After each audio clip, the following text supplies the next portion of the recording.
Benvenuti nei podcast di Intesa San Paolo On Air, un luogo dove vengono condivise idee, voci e soprattutto storie. Buon ascolto.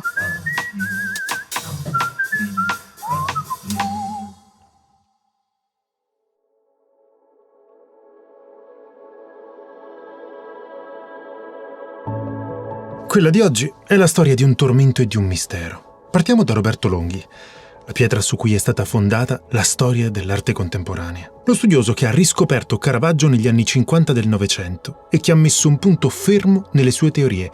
Caravaggio non si ripete, non fa copie dei suoi quadri. Eppure Maria Vittoria Brugnoli nel 1968 alza la mano e dice di aver trovato un quadro di Caravaggio in una chiesa di un paesino laziale arroccato su un cucuzzolo famoso per le castagne e l'aria buona. Un quadro che ha la caratteristica di essere identico a uno che occupa con i dovuti onori una cappella nella chiesa romana dell'Immacolata Concezione a Via Veneto, in pieno centro città.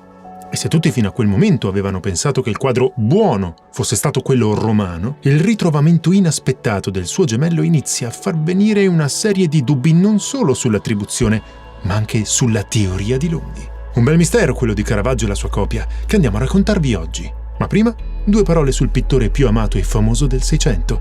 Crediamo sia giusto farle.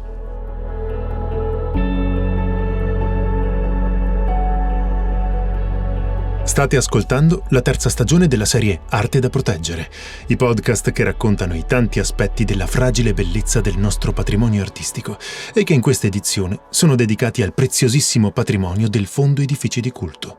Il Fondo Edifici di Culto è stato istituito nel 1985 e ha come finalità la conservazione, la manutenzione e la tutela di un patrimonio vastissimo che comprende oltre 840 edifici che rappresentano il meglio del nostro patrimonio artistico. Io sono Marcello Moronesi e oggi vi racconteremo la storia del San Francesco in meditazione di Caravaggio, un quadro oggi conservato a Roma nella Galleria Nazionale di Palazzo Barberini, ma ritrovato più di mezzo secolo fa nella chiesa di San Pietro nel piccolo paese laziale di Carpineto Romano.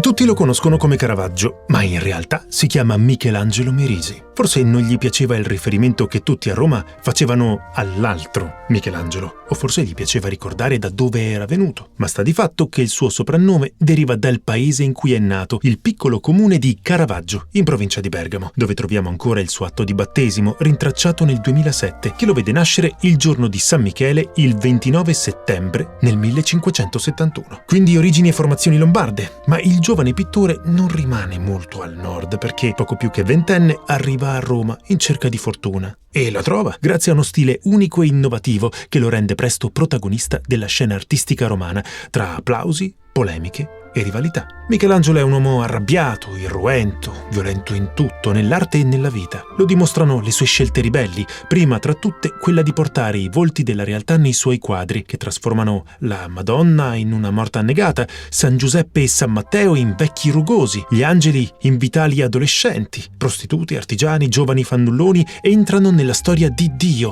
vengono illuminati dalla sua luce miracolosa e si scuotono di dosso tutto il dolore e la miseria della loro vita per entrare nella dimensione atarassica dell'Eterno e farsi abbracciare dalla fede di chi li guarda.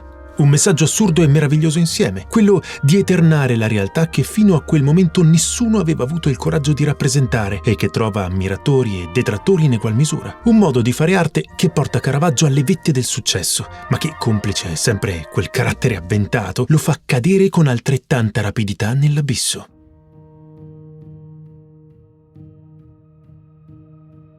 È il 28 maggio 1606. A maggio a Roma fa già caldo, ma il cielo al tramonto ha un colore tutto suo, un rosa pallido, pieno di dolcezza che si può godere solo in questo periodo dell'anno. È il tempo ideale per stare all'aperto, per bere in compagnia o per giocare con gli amici.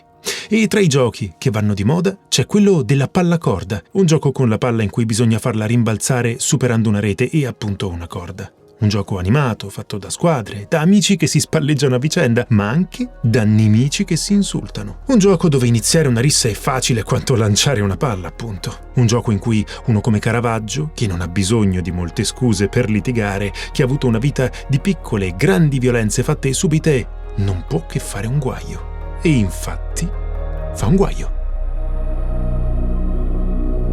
Nonostante ci siano stati un rapidissimo processo e una tremenda condanna, non esiste una ricostruzione veramente precisa e affidabile di quello che sia successo, ma sta di fatto che scoppiò un tafferuglio. Caravaggio rimase in piedi con lo spadino in mano, mentre a terra restava morto Ranuccio Tomassoni, più giovane di lui ma altrettanto litigioso. Con quel colpo di spada, il nostro pittore restituisce alla storia il nome di un piccolo delinquente che altrimenti tutti si sarebbero dimenticati.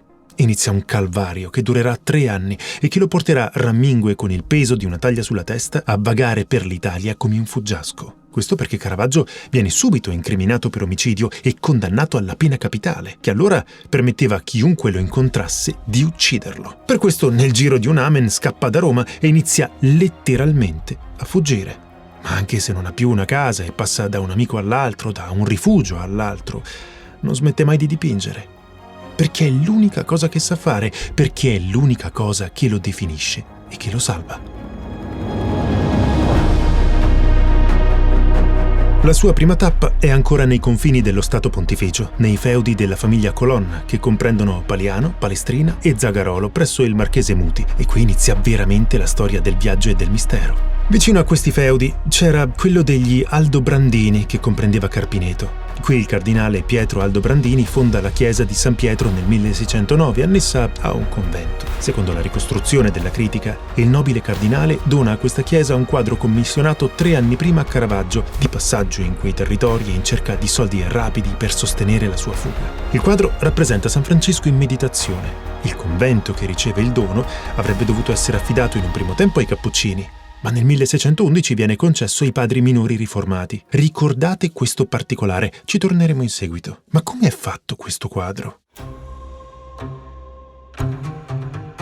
È un'immagine molto semplice. Su un fondo così scuro da poter essere definito tenebroso, in cui si intravedono le rocce di una grotta, San Francesco è in ginocchio e tiene tra le mani un teschio mentre lo fissa intensamente. In un angolo, in primo piano, il crocifisso è poggiato su una pietra. Un grosso buco del saio, proprio all'altezza della spalla, fa vedere la pelle bianca e luminosa di Francesco, rappresentato come un uomo dalla pelle del viso bruciata dal sole e dalle mani con le dita grosse di chi lavora la terra o fa l'artigiano, e non il nobile giovane dai tratti raffinati che abbandona la ricchezza paterna per dedicarsi a Dio. Come abbiamo detto, un'immagine semplice, che troviamo identica a Roma, tanto da poter essere quasi sovrapposta. Eppure ci sono dei dettagli che le differenziano, perché il diavolo è nei dettagli.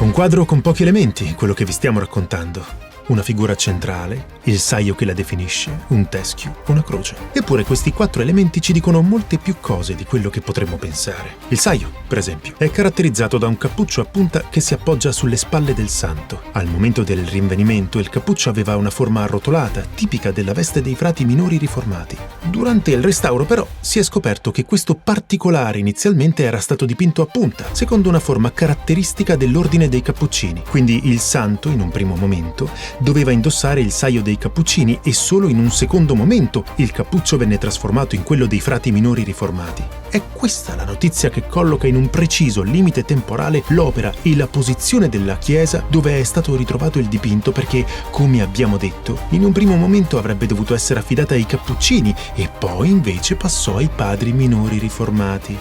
Un particolare importante non solo per datare il quadro e dargli una collocazione nella chiesa che lo ha ospitato per più di 300 anni, ma anche perché nella versione della chiesa romana non è presente. Ovvero il San Francesco della chiesa dell'Immacolata Concezione a Via Veneto ha sempre avuto lo stesso saio e lo stesso cappuccio, quello a punta dei padri minori riformati. Ecco quindi che abbiamo capito qual è il quadro originale. Ma allora, chi ha dipinto il quadro romano? Ancora non esiste un'attribuzione certa per l'autore del quadro conservato presso la chiesa dell'Immacolata Concezione a Roma. Molti pensano che sia stato realizzato da uno dei tanti artisti che approfittavano del fenomeno Caravaggio, Bartolomeo Manfredi. Questo è uno dei tanti pittori che assecondano il cinico mercato romano, per cui le opere di Caravaggio diventano oggetto da collezione perché rare e di difficile reperimento. In poche parole, il suo essere maledetto e in fuga lo rende ancora più unico, tanto unico da generare copie. Eppure questo quadro, presente in varie copie in giro per il mondo, in realtà è unico per quello che vuole rappresentare. Il San Francesco che vi abbiamo raccontato oggi, infatti, non è un semplice quadro devozionale, non mette in scena un episodio didascalico della vita di un santo, ma rappresenta la verità del dolore provato dall'artista che si ritrova solo, perduto, davanti all'unica prospettiva della morte come conforto e insieme terrore. Non vediamo rappresentata la rivelazione dell'incontro con il divino, ma la mesta desolazione dell'incontro con i limiti della vita, l'amarezza per i sogni perduti e per gli ostacoli dell'esistenza. Guardiamo un uomo solo, in un luogo buio, e vediamo tutto quello che passa per la testa di un uomo che ha lottato per ogni successo che ha raggiunto e che si vede sconfitto e perduto. La vita è un mozzico. A Roma vuol dire che la vita ha una durata brevissima. Il tempo di mordere qualcosa, di masticare quel boccone e poi è finita. È una sensazione che molti di noi provano nei momenti più diversi della vita. Ma di solito si prova quando si pensava di aver raggiunto un obiettivo e poi lo si vede svanire davanti agli occhi. Forse lo pensava anche Michelangelo Merisi da Caravaggio, mentre si allontanava cercando di sembrare il più anonimo possibile oltre le mura di Roma e prendeva la strada della campagna, iniziando un viaggio pieno di incognite che non aveva assolutamente programmato di fare. Mentre tracciava le linee del teschio tenuto tra le mani di San Francesco e metteva quella croce a terra, come fosse caduta come lui, in ginocchio come il santo.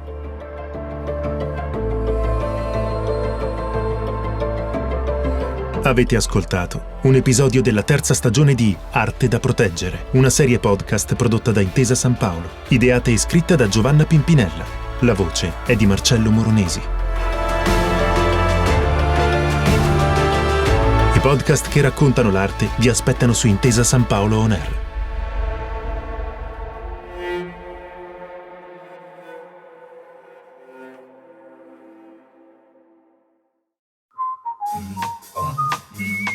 Grazie per aver ascoltato i podcast di Intesa San Paolo On Air. Al prossimo episodio.